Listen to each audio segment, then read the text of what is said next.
Public Policy Network Conference. This year is entitled Harmonizing Globalization, Seeking Solutions to Common Problems. My name is Hu Jun, and I'm from the School of Government at Peking University. We at the School of Peking University is very proud to have this opportunity to organize this conference together with our co-organizer, Lee Guangyu School of Public Policy at the National University of Singapore. Now, by way of beginning, let me say a very few words about the School of Government at Peking University. The university is a very old institution, and by comparison, the school is very young. It was established roughly 7 years ago on the basis of previous several departments. By international standards or by Western standards, the risk of oversimplification, ours is a combination of both a political science department and a professional school. We have a faculty of about 50 strong, representing disciplinary knowledge of political science, economics, law, sociology, a bit of history and psychology. And we recruit on a yearly basis about 100 undergraduate students, roughly the same number for MA students, and roughly 25 PhD students. On the academic side, this is on the academic side. On the professional side, we recruit about 300 MPA students. We are also engaged in business of training senior government officials, both Chinese and increasingly so international. Ladies and gentlemen, 2008 is a year of significance, for better or for worse, depending on the way you look at it. Early this year, China was hard hit by a huge snowstorm. Not in the northern part of China as we would normally expect, but in a strange way in the southern part of China. And we were caught unprepared. The storm causing tremendous amount of chaos in our power supply system and the transportation system. As if that were not bad enough, we were also hit in the place called Wenchuan by a tragic and a massive earthquake, causing a lot of loss of human life. On the positive side, China has hosted in a very successful way the 2008 Olympic Games. Then on the negative side again, I'm sorry to say, our milk was contaminated by a chemical that I don't know, it's called melamine. Internationally, all of us have experienced turbulence as well, the least of which is the global financial crisis, and whose implications and severity, I guess, is rare in human history. So when the planners of this conference were doing the planning, choosing the topics of this conference, such as global governance, balancing legitimacy with efficiency, global financial architecture, do we need a financial regulator, energy and the environment, the global value debates, conflicts, convergence, or compromises? Looking back, I think it's fair to say that the planners of this conference, when they were doing planning a year away, demonstrated a great deal of foresight for the pressing issues we now face. So I very much hope that the discussions of this conference will turn out to be very fruitful, productive, and educational for both academics and the policy practitioners. And let me say again, welcome to the School of Government at Peking University. And since this conference is co-organized with the School of Public Policy and Management and also Lee Guangyu School of Public Policy at the National University of Singapore, let me introduce Kishore, the Dean of School of Public Policy at Singapore, also to say a few words. Kishore, please.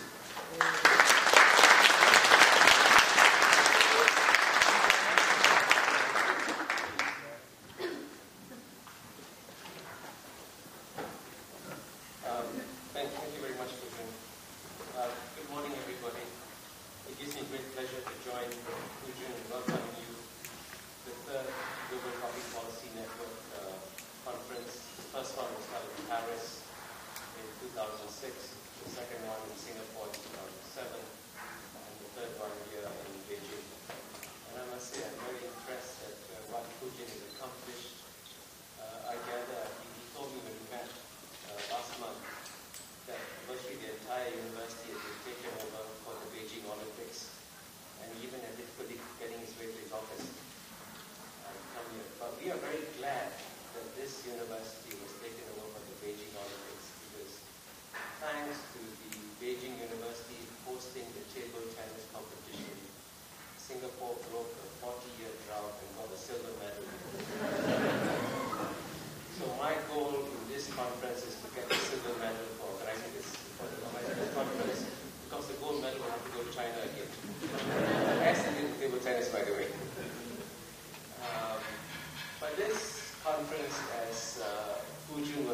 fascinating. It's of course very, very timely.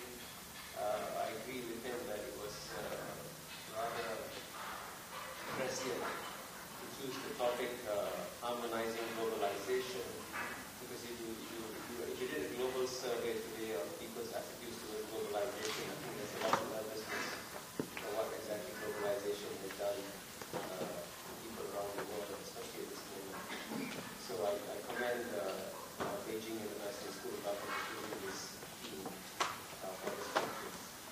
At the same time, I also want to commend, by the way, the three founding members of the Global Public Policy Network. The Lee Kuan Yew School of Public Policy, by the way, was the fourth member of the Global Public Policy Network. The first three were the School of International Public Affairs, Columbia University, London School of Economics, and Sciences Po in Paris. And it was rather visionary of them to think of an organization called the Global Public Policy Network. Because if you think about it, all these elements of the global public policy network is what the world needs to address in today's circumstances. I mean, take the global dimension, for example. Clearly, what the recent financial crisis has brought home very, very forcefully to all of us is that we live in a truly global world. If we had begun with some subprime mortgages in America, then as you know, eventually it spread. And today, when you pick up the newspaper and you see that one stock market crashes somewhere in the world, you can be pretty sure that all the stock markets around the world will come crashing down again. So we truly live in a very global world. And at the same time, the other big lesson that this crisis has brought home is that we really now need to pay much more attention to public policy issues and challenges. I think in some ways, if I have a very personal view, we're coming to what I see as the end of the Reagan Revolution. And in the Reagan Revolution, there was this belief that markets know best. All that the states have to do is to step aside, let the markets operate, and we shall continuously grow rich and prosperous forever. Now we know that when the markets fail, guess what? Banks have to be nationalized again. I never thought I would see this happen in advanced, developed economies, that banks would be nationalized. But that's happened in the last few years. In fact, we just had Paul Volcker, who sits on the board of this governing board of economic policy in our school last week. And he was saying, he says, I've seen a lot in my life. He's 81 years old. But if you had told me that 5 investment banks would disappear in a week, or 2, I said, it's not possible, but it's happened. So we live in incredible times, and at times where frankly governments have to think very hard about how we respond to these new challenges, and therefore a GPPB and Global Public Policy Network is what we need. And finally, of course, we do need a network, because clearly, whatever domestic public policy challenges we face today, we have to factor in the global dimension, and we have to bring together public intellectuals, academics, policymakers from all over the world to sit down and discuss these common challenges that we face. And this is why I think it's very prescient of CIPA, LSE, and Sciences Po to set up the Global Public Policy Network, from which we are all benefiting today. Now finally, my last assignment that I received this morning from Fujin was that I had the great pleasure of introducing our speaker, Pascal Lamy. Pascal Lamy is, by the way, he's of course, it's very hard to say a lot, but giving a very brief introduction because he's had a very rich career. He's had a very distinguished career in the French civil service. He began in the Inspection General de Finance and Treasury. He became an advisor to the Finance Minister, Jacques Delors, subsequently the Prime Minister. But he's also had, as you all know, an equally distinguished career in regional organizations in the European Union.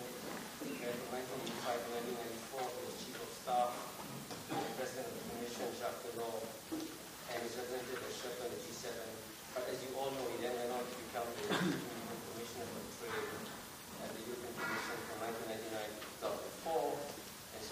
done well nationally, they've been done well regionally, they of course have been done at the global level, and so they cannot become the Director General of the World Trade Organization, where he's been since September 2005.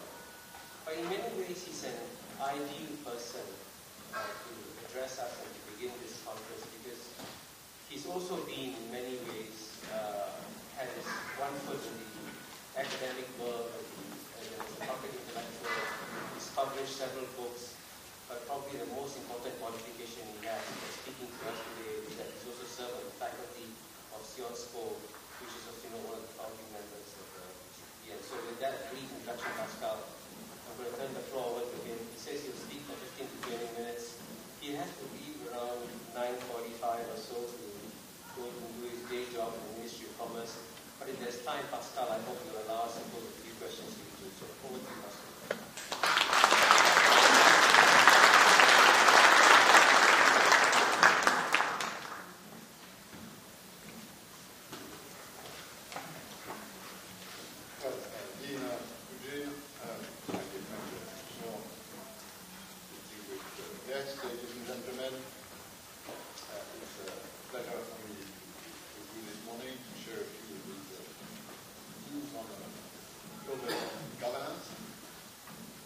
As Kishore just said, he's a very explainable topic with events we've witnessed in last month,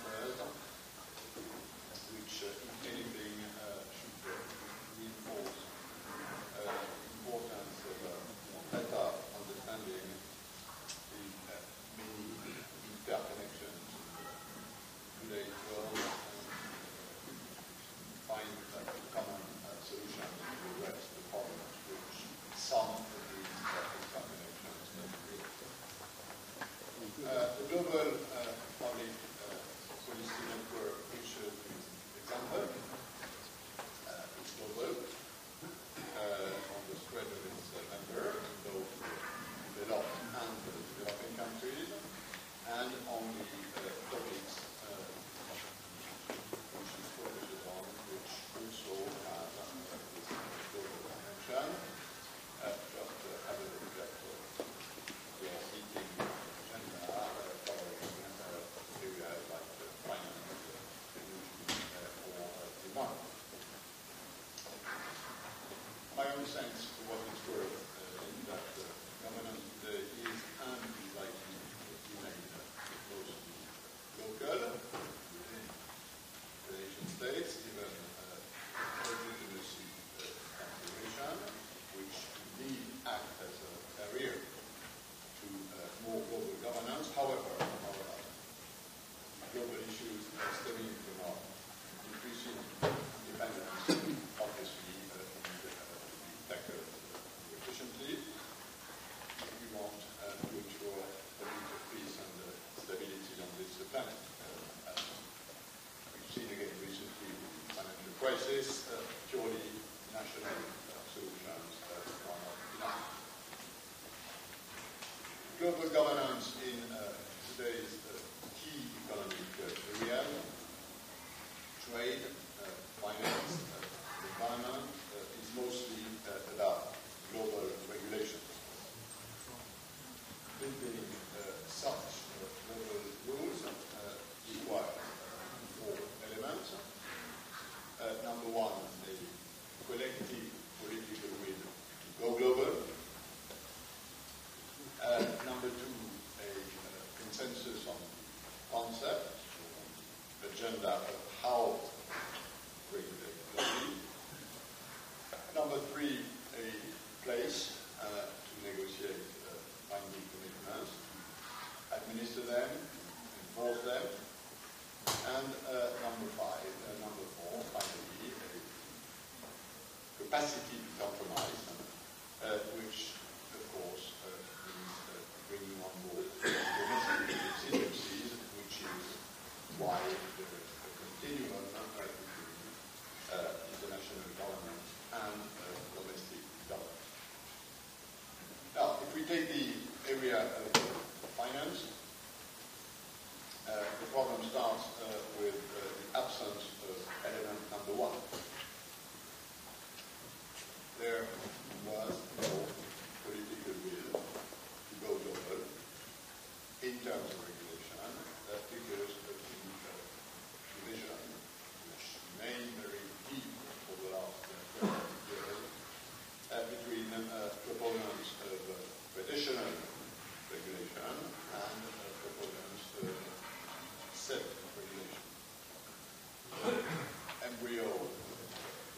studying the constellation of the BIS, International Settlement, has proven largely inefficient and insufficient to address the shortcomings leading to these financial crisis.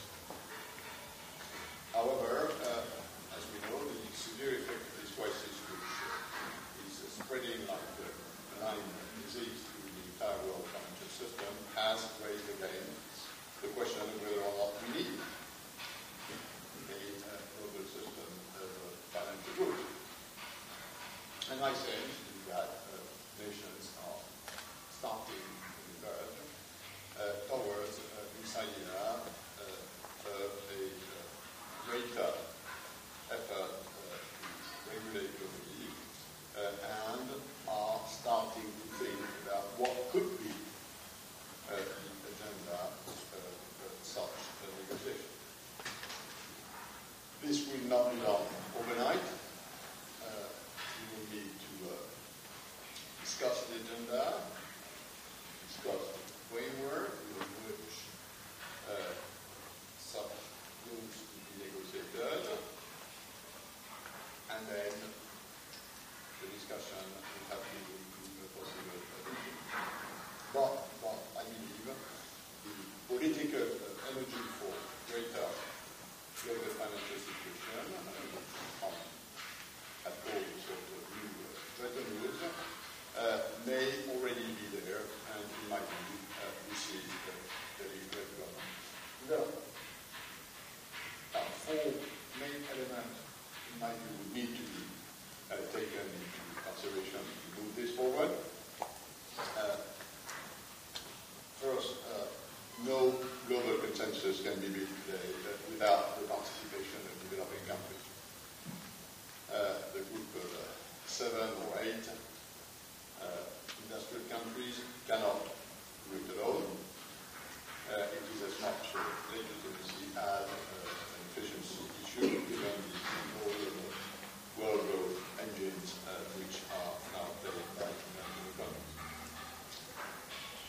Number 2 is going to be slow and painful.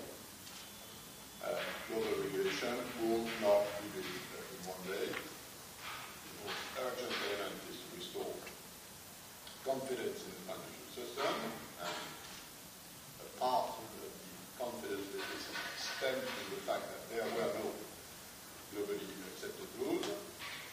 I think the signal that nations are ready to engage in a policy process of global regulating will contribute to restoring a bit of this confidence deficit.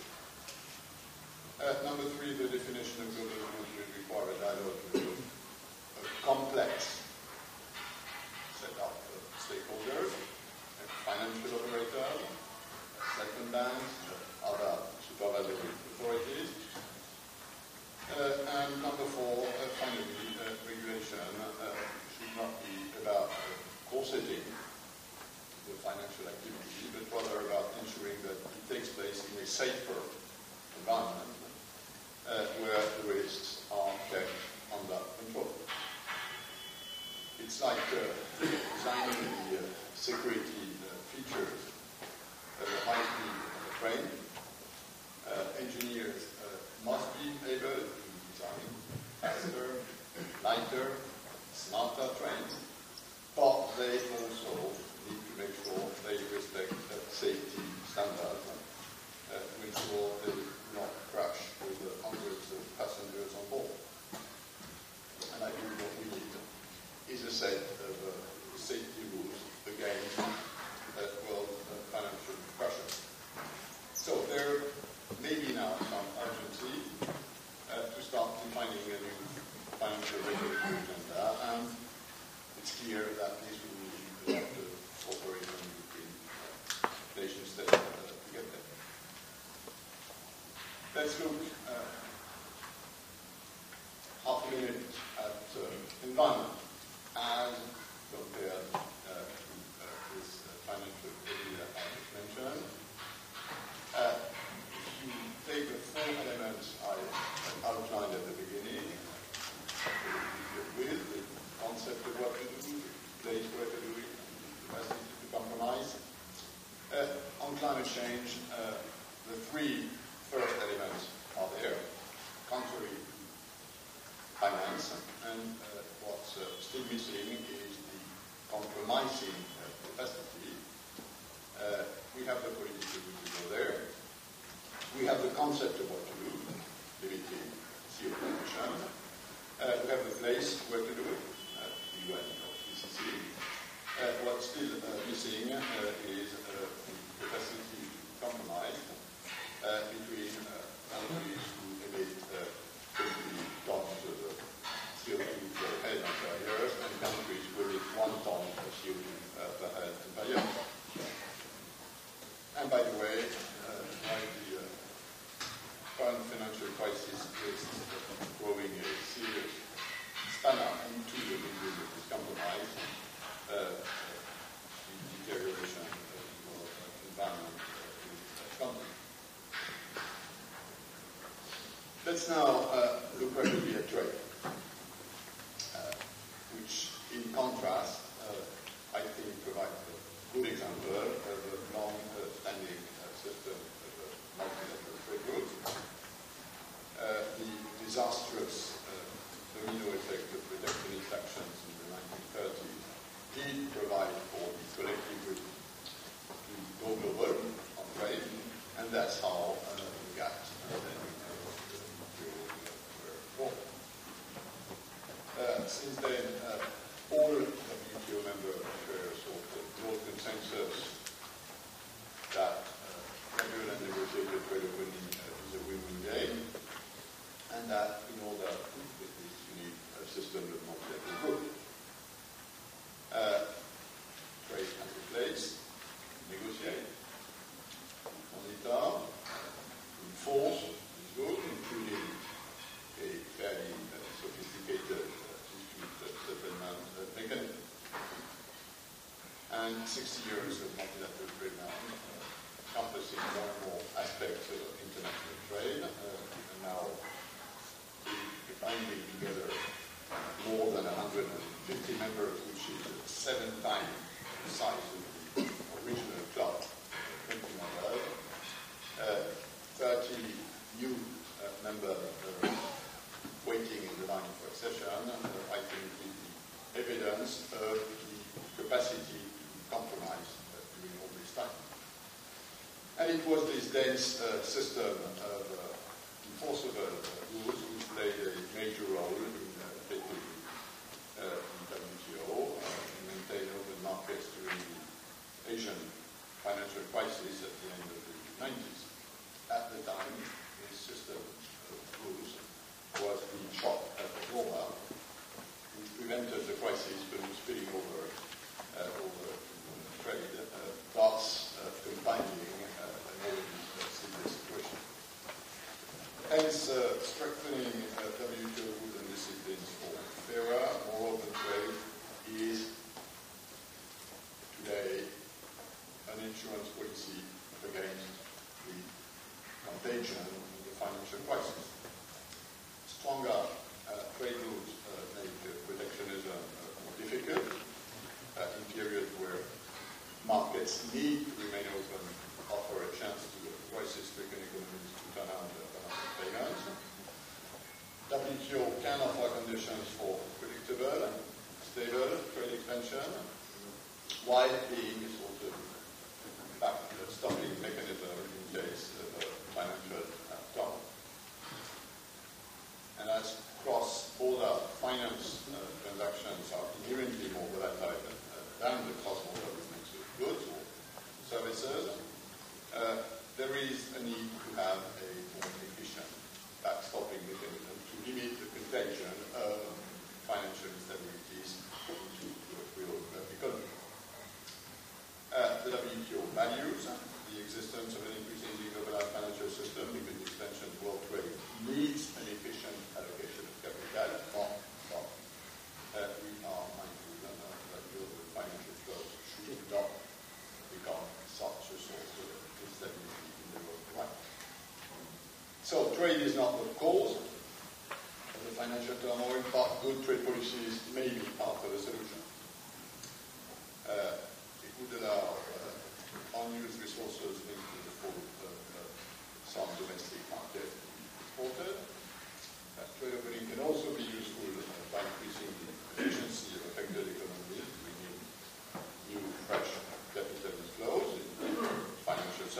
why not? And by providing export opportunities.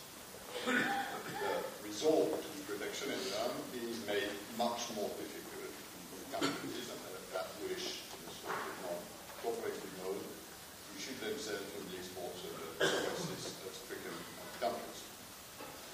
Now, while trade expansion has been a visible part of globalization, and hence the target of many globalization anxieties, the current crisis on financial markets show that the blow-up of a financial bubble may be much more destructive, leaving people without jobs, saving, housing, or pensions.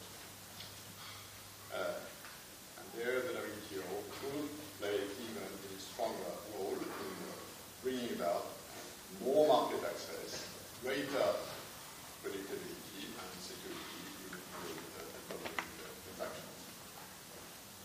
And this is one of the many reasons why there remains an urgency to conclude the ongoing WTO negotiations under the development agenda. A decisive push now towards the conclusion of this negotiation would hence be an investment on which WTO members would find a rapid positive return. So, before I conclude, trade is in many ways the low-hanging fruit in a complex set of issues requiring collective action now, including finance, environment, or even energy. Now, the question arises whether, and I'm sure you'll discuss that later on today and tomorrow, whether these issues should be tackled one by one or with some sort of a grand bargain in mind. My sense for your consideration is that even if these issues have to be solved one by one for many reasons, there is a need for world leaders today to look at all these issues as part of one single reality. And this single reality, which probably is the link among all the topics, is the need to achieve a better distribution of powers between developed and developing nations. And this assumption by all nations of their corresponding responsibility to tackle these global challenges. What they call in the environmental world collective part of differentiated responsibility, what we call in our trade world special and differential treatment. All nations need to make their contribution a global solution. The only question is how much for which. And that's one of the issues which we have on the table of the round, and which I believe can be fixed now while providing solutions on the rest of the challenges. Which leads me to my concluding remark. As many of you will remember, John Maynard Keynes once said, and I quote, that practical men who believe themselves to be quite exempt from any intellectual influence are usually the slaves of some defunct economist. End of quote. Now, whether you agree with this or not, I think we all know that without a coherent intellectual basis to anchor policy, government decisions becomes prisoners of vested interests or short-term goals. And this has been true for domestic issues for a long time. It's now become truly for global issues. And in this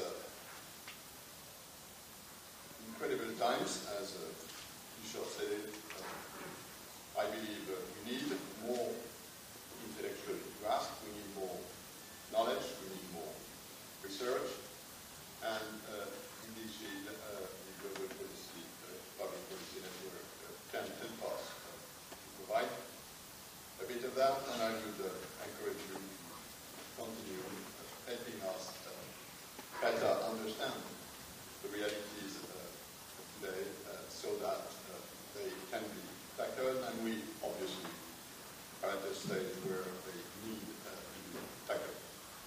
Thanks for your attention. I wish the conference full success. I'm a great fan of this network. You should all know I went to Singapore some years ago. My friend at Sciences Po, family know that.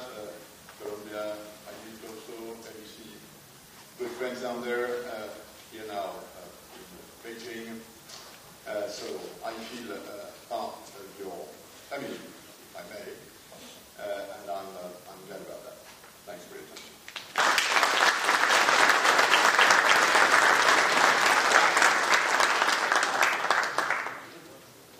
Yeah. Probably that, yeah. 10 minutes, any questions?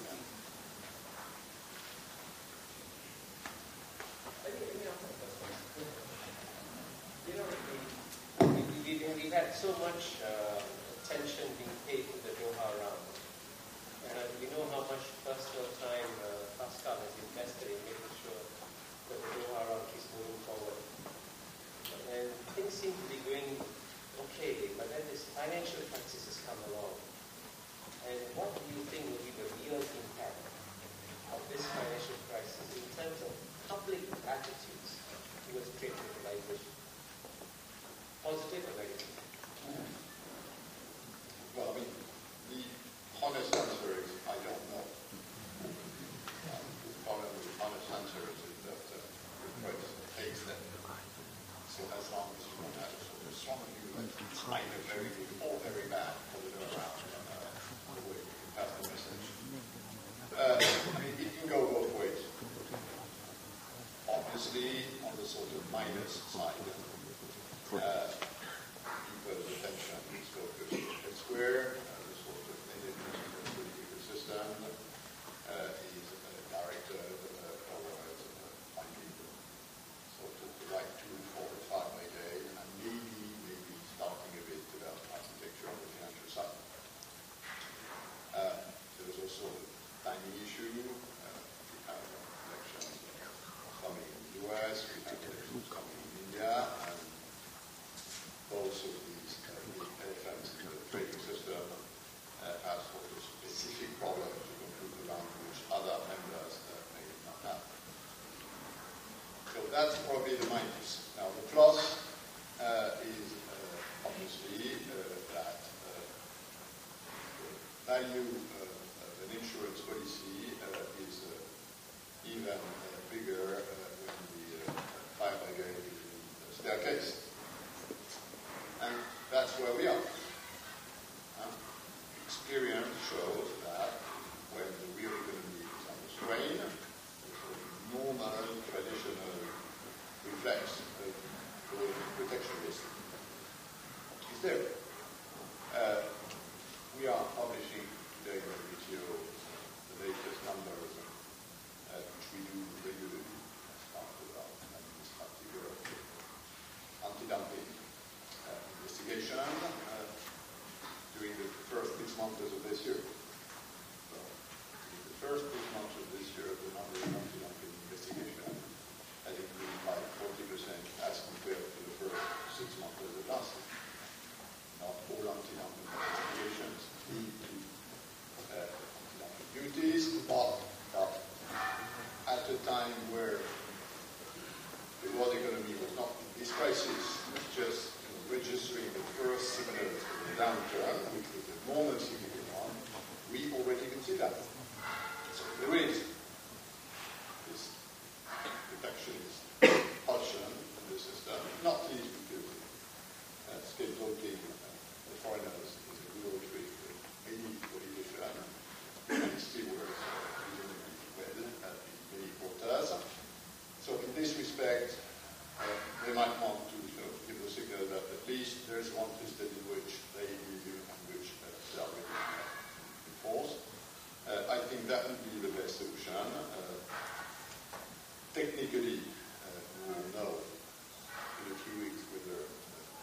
reaching the deal which was not really distributed or not. My recommendation, and you won't be surprised by this, is obviously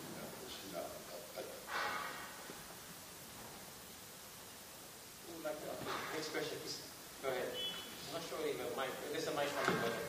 Just identify yourself. Behind me from the field school in National Affairs in Florida, Ohio.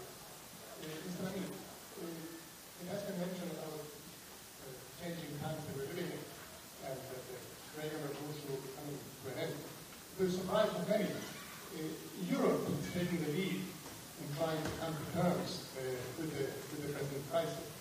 I was wondering if you'd like to elaborate a bit on that and how that has come about and how do you see the evolution of that in weeks and months to come. Well, look, I'm not speaking for Europe anymore. So my answers about Europe are for the Europeans. Well, there's nothing off the record.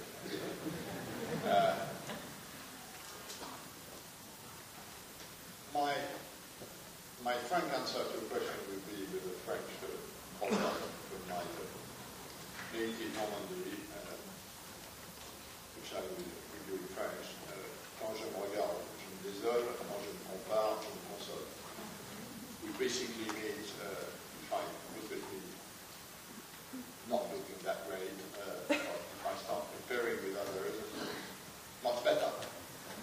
And that's what happened. In a system where everybody was totally lost. It happened that for a variety of reasons, the Euros had to make up their mind. And the reason behind this is fairly strange.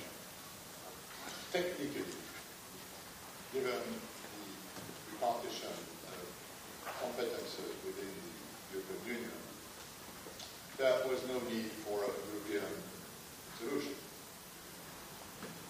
There's no system of supervision at the level. There's no real interbanking system in terms of cooperation. There's an interbanking system of payments, not in terms of corporate strategy. Financial regulators are scattered all over the place. Sometimes it's the central bank, sometimes it's independent authorities. But the Euros had to react for purely political reasons. We now are in a planet where the notion that Europe doesn't get its act together creates a big problem, a political problem, a public opinion, and even more, a problem for markets. So they had to pull together, or at least send a signal that they were pulling together in order to contribute to this confidence rebuilding, which hopefully will work. And I think, like sometimes in history, you had a sort of interesting coincidence between a guy who wanted to do something with the French president, and a guy who knew about the something he wanted to do, which was, and still is, the British Prime Minister. So you had a sort of fit between a political, personal energy with the French taking the presidency of the Union, and a sort of ready-to-use software which Gordon Brown had been working on for years. I remember discussing with Gordon Brown 4 years ago this question of whether or not the financial system were regulated enough, not enough, where should it be, and so on. This guy had been thinking about this for himself, not just reading papers by speaking. So that's my answer. A bit of coincidence, a bit of political necessity. Now, whether this will lead to something serious remains to be seen, but sometimes people can use the ways of history to change a bit the course of things. One more question, please, gentleman in front here. And then Robert's after that. Is there a mic? You pass to the gentleman and then to the lady. Please raise your hand.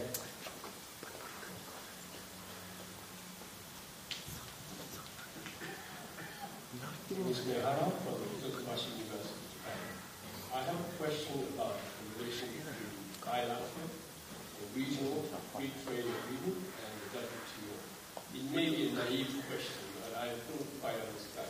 In a way that there are many and many more regional and bilateral free trade arrangements, economic partnerships, and all these things. Notionally and theoretically, I think it's possible to make it happen with the global movement in trade liberalization. But from a policy practitioner's point of view, how would you evaluate this? And if you can make it compatible or at least positive impact on the WTO, how can you make these things work as the head of the WTO agreement? Oh, that's a vast topic, which is whether or not, if yes, how you organize the coexistence, the cohabitation of multilateral rules and the bilateral rules of trade. The traditional answer is, and I think it remains true, there are ways to go both ways simultaneously, provided the multilateral system of rules trumps the bilateral system of rules, provided the bilateral system of rules has to provide a multilateral system of rules, which define the conditions under which bilateral trade agreements are valid. And the notion behind this sort of positive coexistence is that you have a sort of multilateral least common denominator, which is the WTO standard, and then you can go WTO plus in terms of trade opening or rules. That's the concept. Now, whether it works is a bit more doubtful, for at least two reasons. The first one is that in reality, when you look at what bilateral agreements are now, they only cover a small part of the regulation of international trade.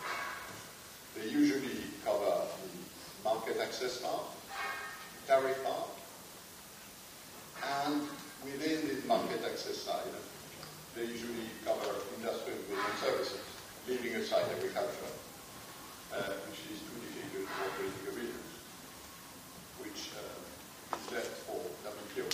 Thanks very much. And that's the reality. Now, the second element which we need to have in mind in terms of practical answer is that these bilateral treaties are sort of, for most of them, if not all, unequal treaties. And I use the word unequal treaties in China as a bit of precaution. But, you know, if you are US, EU or China, and you are negotiating a bilateral trade agreement with a country of 10 or 20 million people, don't you tell me the balance is fair.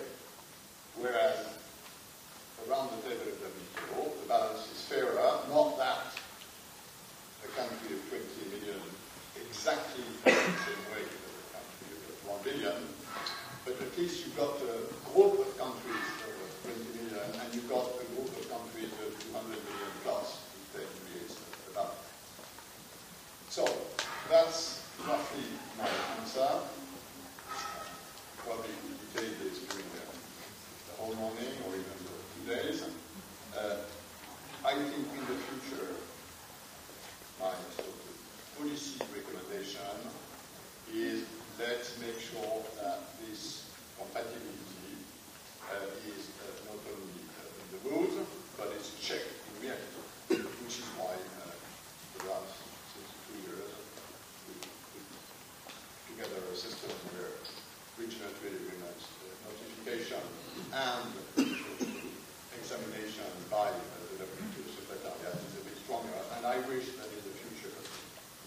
surveillance of this is a bit enhanced. For the last question, a colleague from Sciences Po. Pascal, you keep insisting that these big issues, these global issues, should be looked at and treated one by one. And on the other hand, you said there is a growing interlinkages between them, and you cannot really solve climate change. Climate change is now an issue about investment and finance. It's a concern for trade, and you can see the thing around. So in that case, if I look at your concept lines, we don't have the concept in dealing to put these issues together. We don't have the place. I don't certainly go global, the will is not there either. But nevertheless, if we cannot solve the interlinkages between these issues, it's very difficult even to have a single result one by one. So I don't know what the solution is. Well, and you're right, perhaps it's a bit of a contradiction. But I think on the one side, seen from where I am and looking at sort of experience of what's happening and not happening in that issue, and then overlooking a bit these other issues, there's no way this can be taken as a package. Even national governments have a big problem in solving questions as a package.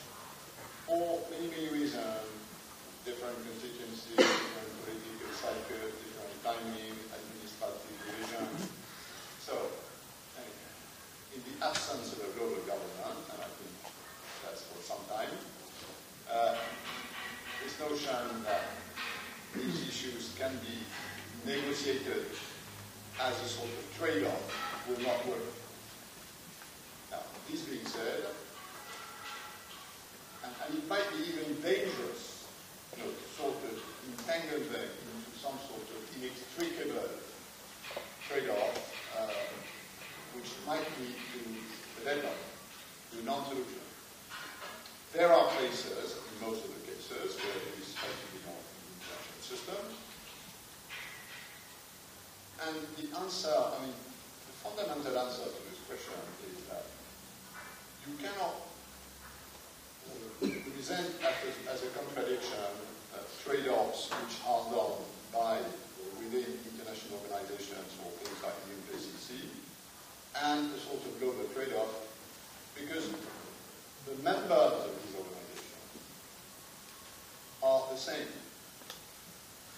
If you have a deal on trade, a deal on environment, a deal on energy, it's not going to be by different people.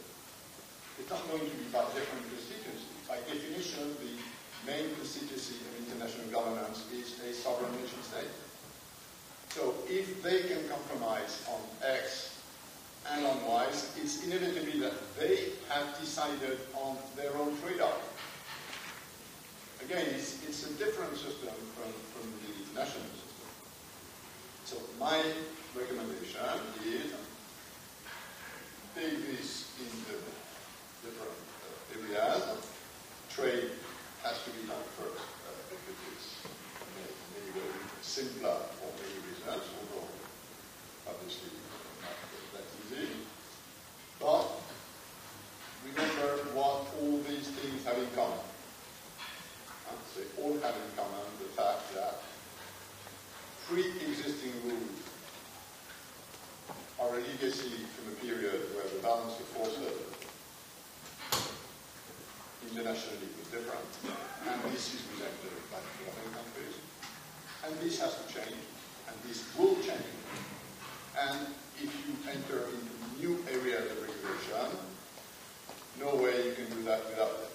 This is true for the whole of the picture, and I think it's the major reality which still has not really evaporated in a few big bosses' minds, which is why if you can help them understanding this, you do a good job during the conference. Well, thank you very much, Pascal. I must say, the big lesson we learned today is that we must make sure that all domestic, regional, and international public servants like Pascal Lamy spend some time in universities, because when they come to speak to a university crowd, you've been remarkably open and candid, in your responses.